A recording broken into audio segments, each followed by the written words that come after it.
안녕하십니까. 평생투자 파트너입니다.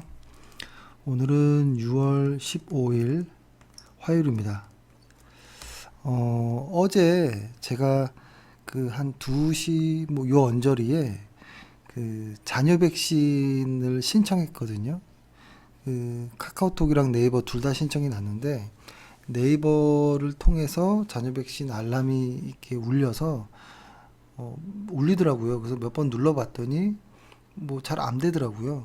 이미 뭐 수량이 없다 이렇게 나왔는데 마지막 쯤에 어떻게 딱 눌렀더니 예약이 되더라고요. 그래서 어제 한 장 끝나고 3시 반 정도에 얀센을 동네 병원에 가서 이제 맞았습니다. 맞았고 그다음에 제가 최근에 컨디션이 좀 안 좋은 상태였긴 했는데 뭐 그닥 뭐 큰 뭐 열이 나거나 뭐 어떤 흔히 말하는 그런 부작용 이런 건 없었습니다. 없고 지금 이제 하루 정도 지났는데요. 뭐 그냥 좀 뭐라고 할까요? 감기 초기 증세처럼 조금 찌뿌둥한 요 정도 느낌이고 뭐 그다음은 뭐 괜찮은 것 같습니다. 그래서 저는 일단 다행히도 좀 일찍 백신을 맞게 되었다 이렇게 일단 먼저 말씀드리겠습니다. 그리고 회원분들이 이제 많은 요청이 좀 있었습니다. 저희 보유 종목을 좀 보기 편하게 좀 이렇게 둬라라고 해서 아예 그냥 예전처럼 카페에다 올려달라라고 해가지고 카페에다가 이렇게 놔두려고 합니다. 이게 뭐냐면 이렇게 눌러보면 화살표를 이렇게 나오는데요.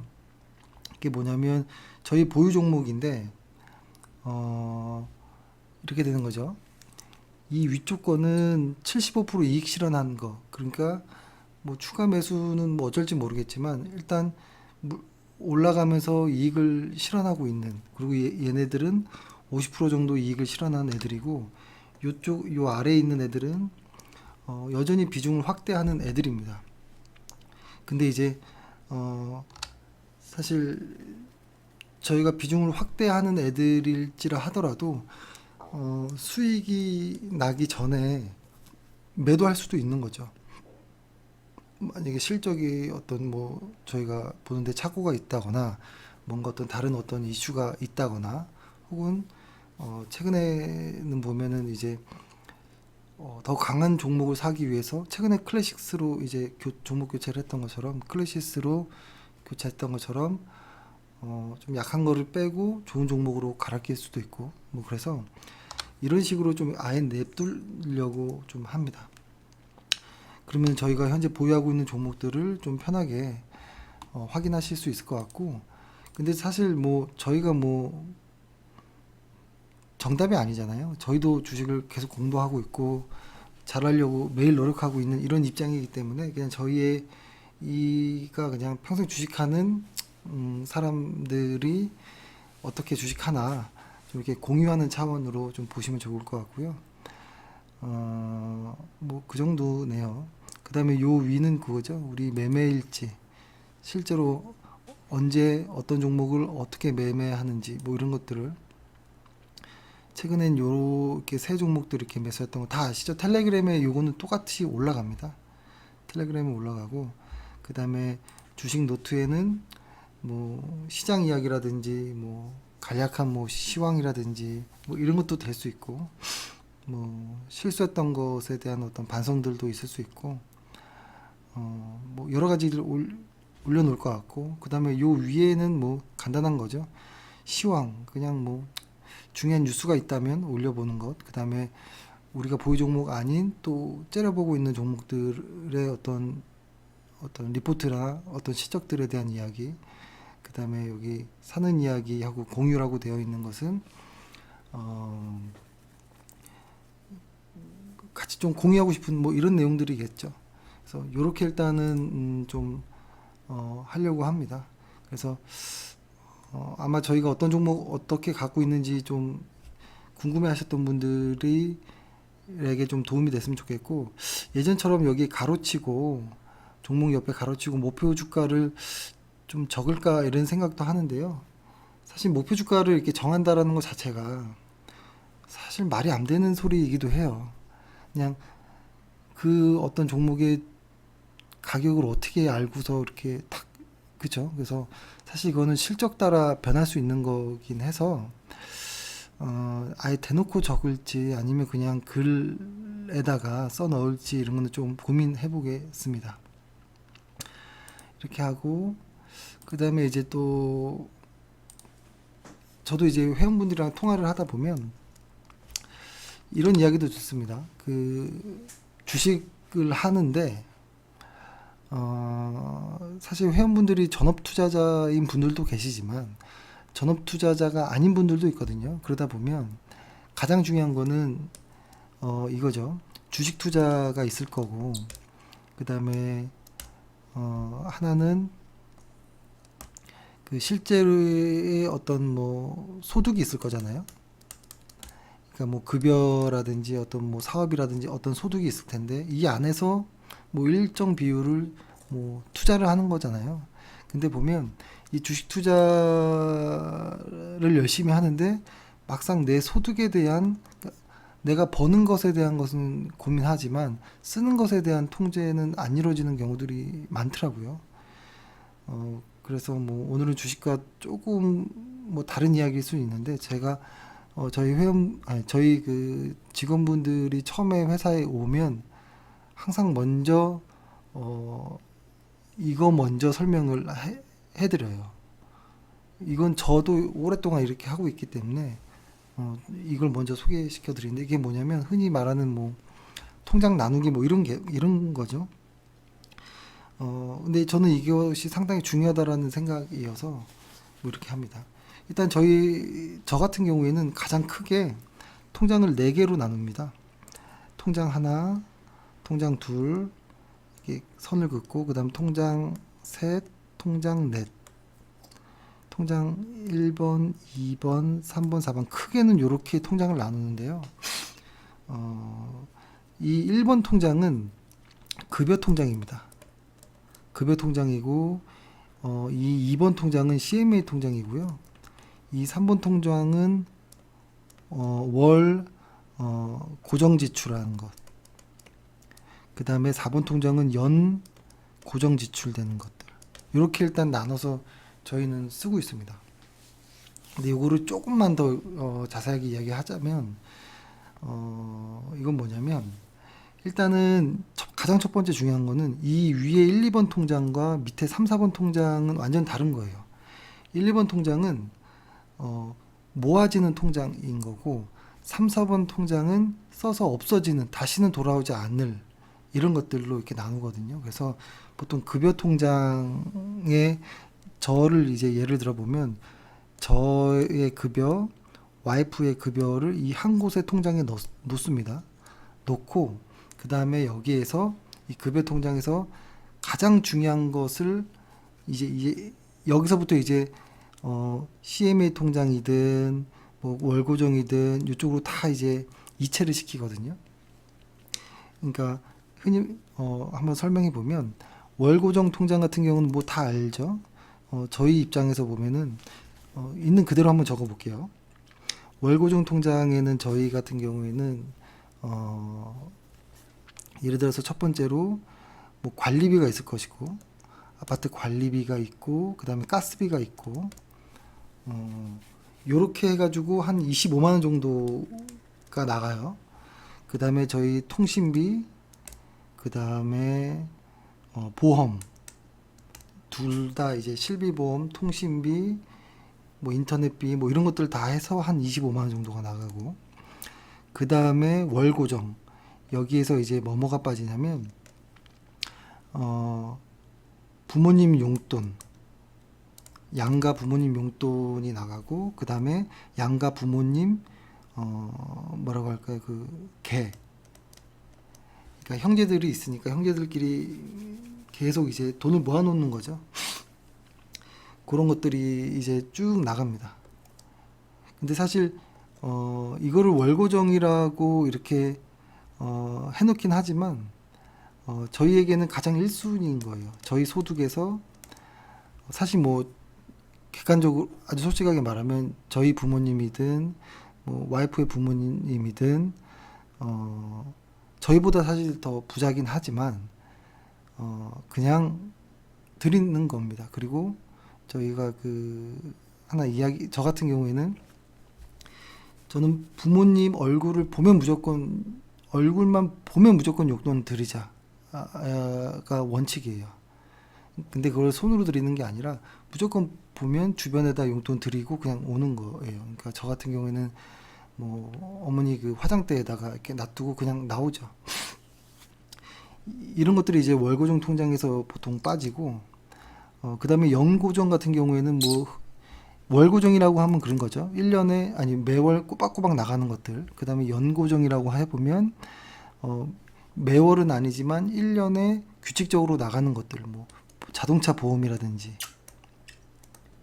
혹은 뭐 여행 어떤 비용이라든지 혹은 뭐 어떤 뭐 임의용이라든지,